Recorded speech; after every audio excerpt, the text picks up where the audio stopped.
esperava-se uma vitória entre os 70% e os 75%, face à quantidade de apoios que teve, aos ministros, aos deputados, às distritais, e ele ficou nos 62%. Repara, Sócrates, quando foi eleito, era contra Manel Alegre, contra João Soares, são duas figuras de peso, não é? Manel Alegre é o Manel Alegre, não é? Um histórico. É um histórico. João Soares, filho do líder, tinha sido presidente da Câmara de Lisboa, portanto, outra figura relevante. Sócrates, contra estes dois candidatos, teve 79%. Costa candidatou-se contra o líder do partido em funções, portanto, um desafio, teve 69%.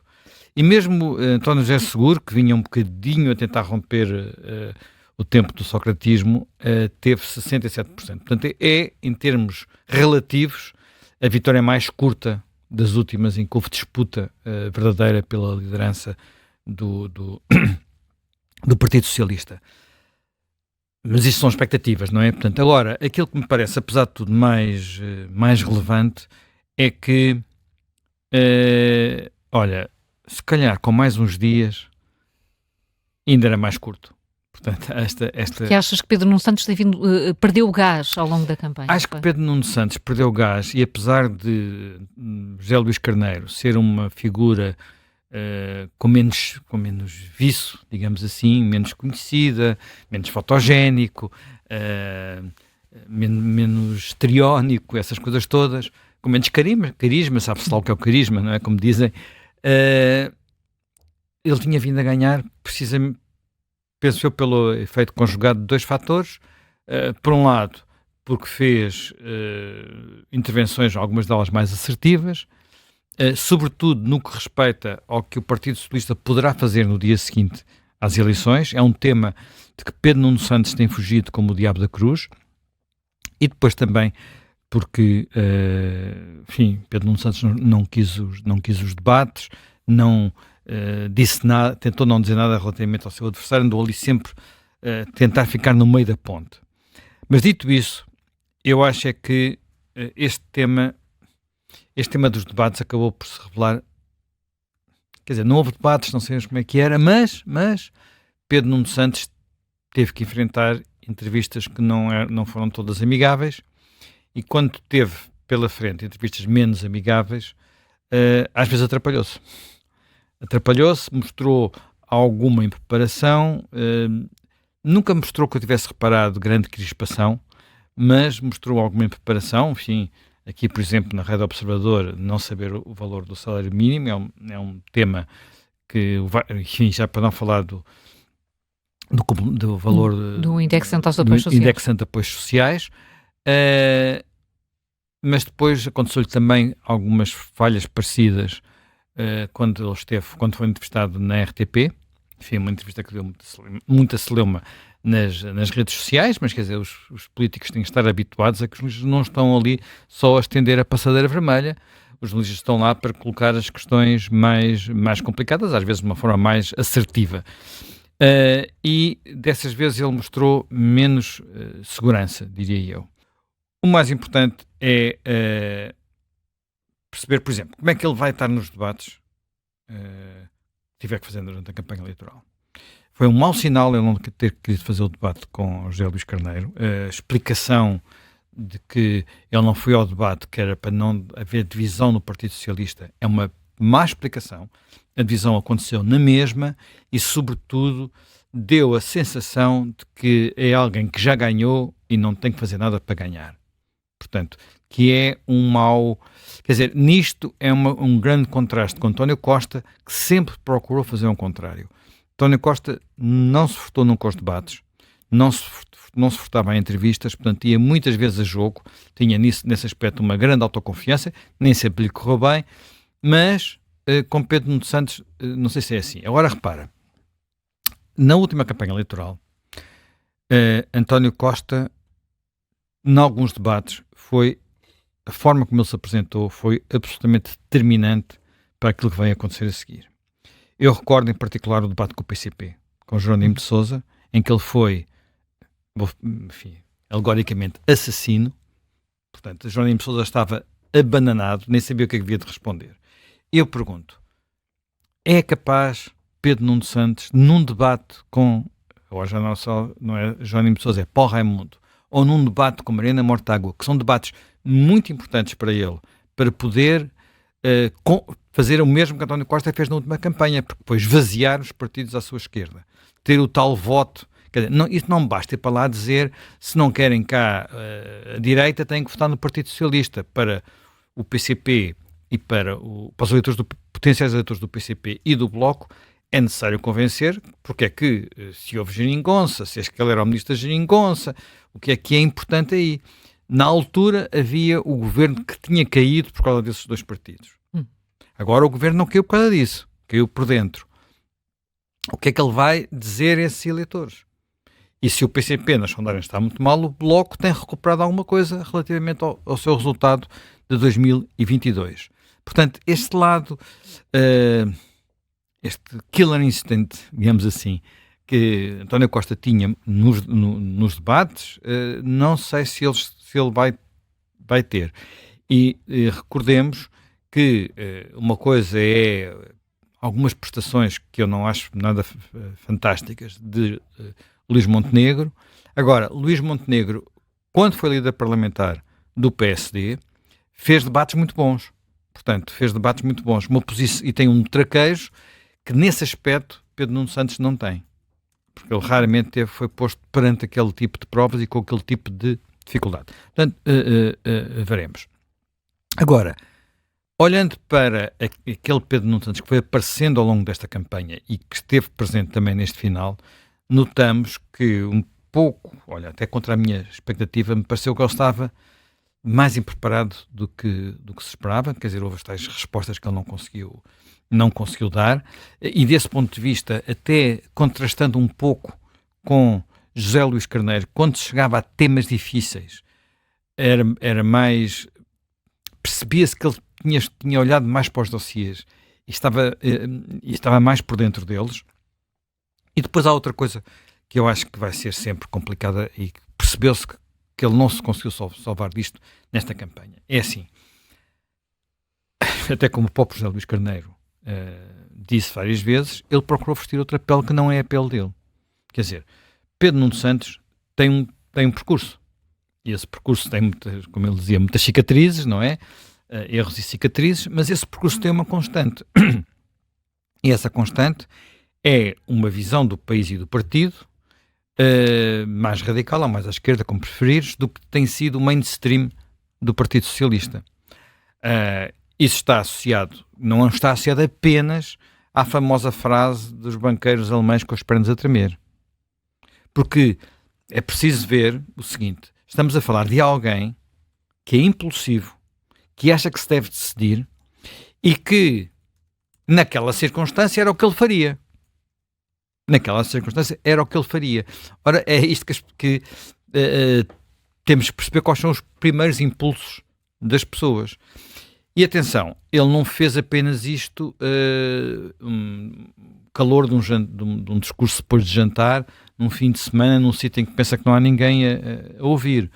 Ele nunca disse que foi um erro. Disse sempre que era preciso enquadrar. Ele nunca disse que foi um erro. Portanto, e mais do que isso, ele quando pegou em algumas pastas nas quais pegou, particularmente nas infraestruturas e naquilo que foi dando opinião, sempre teve este impulso. Quer dizer, discussão da TAP, quer dizer, ele não era... repara, ele quando chegou à TAP, ainda não havia pandemia, ele entrou logo em guerra com o acionista privado. Logo. Uma guerra de entrevistas e de recados, porque ele queria mandar. Portanto, ele não gostava do acordo que tinha sido feito por António Costa, que recuperava a maioria do capital para o Estado, mas deixava o acionista privado no comando. Foi esse acionista privado, a maior parte das pessoas já se esquecem disso, mas que a TAP, quando foi privatizada, podia não pagar salários e não comprar combustível no mês seguinte. Não era daí a uns anos, era no mês seguinte. Portanto, e a TAP tinha uma frota de aviões velha. A TAP renovou a frota, fez uma transformação completa nos anos do acionista privado.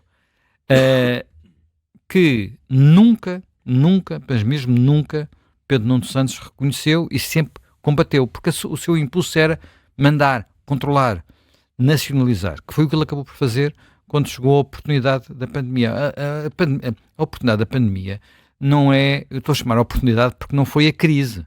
Ele viu na pandemia a oportunidade de levar a cabo o seu plano de uma TAP 100% pública. E agora que diz que é preciso fazer, já percebeu que é preciso fazer, enquadrar a TAP num grupo europeu para a TAP não ficar pendurada e à deriva novamente, anda a fazer números de circo, a ver se vamos por um caminho diferente daquele que vamos, e nunca diz que é a sua preocupação recuperar os 3,2 mil milhões de euros que os portugueses lá puseram. Portanto, é esse o respeito que ele tem pelo direito dos contribuintes. Portanto, não nos esqueçamos de uma outra coisa, quer dizer, quem é Alexandre Leitão? Que é a pessoa que lhe escreveu a moção. Alexandre Leitão, a pessoa que lhe escreveu a moção, foi a secretária de Estado da Educação que acabou com os contratos de associação.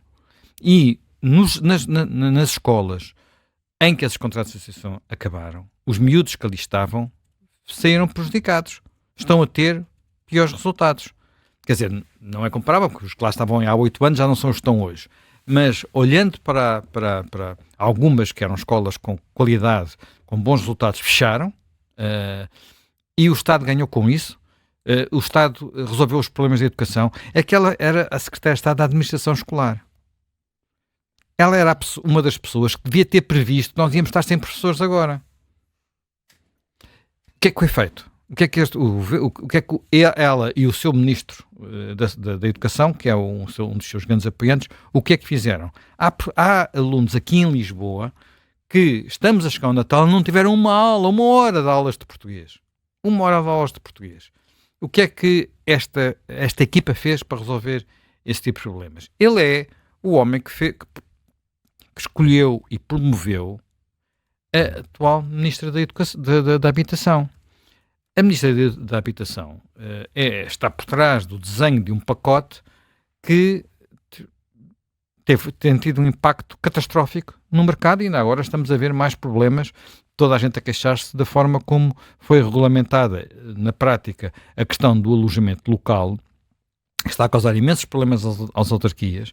Há imensos alojamentos que não estão a conseguir, até por os habituais problemas burocráticos e de plataformas, resolver o problema. Tudo isto para quê? Para pôr mais taxas, mais impostos, que é por regra a solução de Pedro Nuno Santos. Portanto, há este Pedro Nuno Santos, que é o Pedro Nuno Santos verdadeiro, e o Pedro Nuno Santos que tentou apresentar-se com outra pele, com uma pele mais moderada, com uma pele também a falar de contas certas, se bem que eu tenho a ideia que ele evita sempre essa designação. E isto, atenção, isto é, para a próxima campanha eleitoral, um ponto muito importante, porque os portugueses, de alguma forma, deram vitórias ao Partido Socialista, não deram em 2015, mas deram em 2019 e 2022, precisamente porque ganharam confiança na forma como o Partido Socialista geriu as contas públicas. Agora, vir para o Partido Socialista alguém que pôs 3,2 mil milhões de euros na TAP, alguém que diz que não vai querer seguir, na prática, a política orçamental do governo que está em funções, portanto, Fernando Medina, João Leão e Mário Centeno, portanto, que claramente têm outra visão do mundo, estão disponíveis. E que é impulsivo, portanto, alguém que decide, acha que o que é importante é decidir. É um bocadinho, a meu ver, complicado. Sendo que ele, no fim de semana, apareceu com uma nova que eu devo dizer que até fiquei assim um bocadinho abananado. Foi quando ele veio dizer que os portugueses não ligam à esquerda e à direita. Querem a pessoas que façam. Bem, eu posso achar, e já aqui disse muitas vezes, que o eleitor em si é menos ideológico do que muitas vezes nós, analistas, tendem a vê-lo. E se perguntares a uma pessoa que lhe diga assim, o que é de ser esquerda e o que é de ser direita, muitos atrapalham-se. Mas dito isto, E há circulação de voto com muita facilidade entre partidos que nós situamos à esquerda e partidos que nós situamos à direita. Já vimos pessoas que se candidataram em eleições locais pelo Bloco, a seguir candidatarem-se pelo Chega. Portanto, essas coisas acontecem e são um bocado assim. Mas eu não posso num dia... Há aqui duas coisas que são muito importantes. Primeiro, eu não posso num dia dizer que não é importante os eleitores... Isto é uma coisa da bolha política à esquerda e à direita. E depois metade do meu discurso ser contra o perigo da direita. Quer dizer, então falar da direita e da esquerda não é importante e depois eu tenho, logo a seguir, o meu discurso é contra o perigo da direita, porque eu quero dizer que toda a direita é radical. Portanto, há uma contradição aqui nos termos. E depois há outro aspecto que também eu acho que é importante. Quem é que tinha este discurso? O que é importante é fazer, não é o sítio onde nós colocamos ideologicamente. Isto é um discurso que vem do salazarismo. Eu faço. Portanto, a política não é importante. Os partidos não são importantes. O que é importante é fazer. O que é importante é decidir. Quer dizer, nós temos noção de que se Pedro Nuno Santos... Reparem, o que é que significou o episódio do aeroporto? O episódio do aeroporto envia-nos duas mensagens muito claras. A primeira é que Pedro Nuno Santos decide por impulso, e se as suas decisões por impulso tivessem ido por diante, nós agora estávamos a construir no Montijo um aeroporto que não era a boa solução. Ponto número 1. Ponto número 2. Aquele impulso foi muito determinado por razões políticas, porque aquilo que ele não queria era que o PS falasse com o PSD. E de alguma forma queria sabotar aquilo que era a intenção de António Costa, que sob uma obra daquele género preferia que houvesse conversas. E, portanto, é isto que é Pedro Nuno Santos. E é muito significativa esta visita que ele irá fazer hoje. Hoje à tarde. Ele hoje vai a umas oficinas da CP. Portanto, dentro daquela ideia de que são da CP, são públicas, são ótimas, eu recuperei-as. Não chega. É preciso ver o que eu gostava de ver melhor o balanço das contas. Porque a CP, quer dizer, não precisa estar... Pode contratar muitos daqueles serviços fora, e a questão é saber se está a contratar melhor ou pior do que estar ali prisioneira numa empresa pública com aqueles problemas todos que tem. A ideia que tem é que alguns dos comboios foram lá para recuperar, nomeadamente uma compra famosa que ele fez de comboios à Espanha, que ele disse, venham cá os privados ver, eu é que faço bons negócios. Aquilo era tão sucata que a coisa não está a funcionar muito bem. Só que sobre isto, infelizmente, tem havido menos escrutínio do que muitas vezes se diz, porque ele andou a encher, fez muita propaganda com a aposta na ferrovia e vai insistir, porque hoje vai começar por aí, mas quase todos os programas de ferrovia com que ele encheu a boca estão atrasados, às vezes anos atrasados. E ele não foi ministro das infraestruturas tão pouco tempo como isso, porque ele chegou lá em 2019, já foi há 4 anos. E esteve lá 3 anos, não esteve lá 6 meses. Portanto, dito tudo isto e recordando... só um último aspecto que também me parece importante. E acho que é um ponto que também o vai... em que ele tem que ser confrontado na campanha eleitoral. Isso está a ser confrontado. Ele não quer tornar claro que a sua opção para governar o país é fazer acordos à esquerda. Toda a gente percebe isso. É o que lhe está no coração, é o que lhe vai na alma, é o que ele gosta, é o que ele sempre defendeu. Mas ele não quer dizer isso. E então diz que o que é preciso é dar força ao Partido Socialista, para o Partido Socialista ter condições de governar. A partir do momento que ele diz isso, não tem um caramba de autoridade para falar do Chega. Porque do outro, não pode perguntar. Nem da posição de Luís Montenegro em relação ao Chega. Quer dizer, para já a posição de Luís Montenegro é muito mais clara, é clara, ao contrário da posição dele, que é tentar criar o nevoeiro. Mas ele não tem autoridade, porque o outro lado dizia assim, o senhor não quer dizer o que é que vai fazer, porque é que nos está a pedir a nós para dizer o que é que vamos fazer? Portanto, já foi instado milhares de vezes sobre essa matéria, eu já disse o que tinha a fazer, não farei coligações com o Chega, estou a pôr-me no lugar de Luís Montenegro, o senhor é que tem que dizer. Portanto, esta posição, que é para tentar não assustar os eleitores do centro, não sei se vai ter muito resultado, depende, claro, da habilidade que tiverem os seus opositores, designadamente o PSD, a Iniciativa Liberal, por aí adiante. Mas vamos ver, porque não me parece que ele esteja na posição tão forte como se pensa.